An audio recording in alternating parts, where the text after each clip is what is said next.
پاکستان میں corona virus کی disease کے 2 مریض آج ان کی تشخیص ہوئی ہے۔ ایک مریض کی تشخیص سندھ کے صوبے میں ہوئی ہے اور ایک شخص کی تشخیص فیڈرل ایریاز میں ہوئی ہے۔ ان دونوں لوگوں کی ہسٹری میں حالیہ دنوں میں ایران کا سفر۔ پاکستان میں کرونا وائرس کے 2 کیسز سامنے آ گئے۔ معاون خصوصی صحت ڈاکٹر ظفر مرزا کی تصدیق، کہا کہ ایک کیس سندھ، دوسرا وفاقی علاقے سے ہے۔ دونوں متاثرہ افراد ایران سے آئے۔ متاثرہ افراد مرض ابتدائی سٹیج میں ہے، جلد صورتحال پر قابو پا لیں گے۔ علامات کی صورت میں ہیلپ لائن 1166 پر رابطہ کریں۔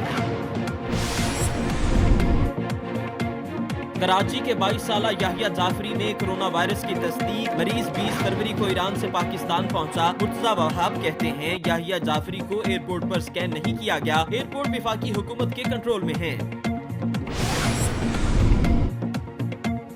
ملک بھر کے ایئرپورٹس ہائی الرٹ۔ وزیر ہوا بازی غلام سرور نے اسکریننگ 100% یقینی بنانے کی ہدایت کر دی۔ 4 روز سے پاک ایران بارڈر پر آمد و رفت معطل۔ پاک افغان سرحد ترفن پر بھی میڈیکل چیک پوائنٹس قائم۔ بلوچستان میں تعلیمی ادارے 15 مارچ تک بند رہیں گے۔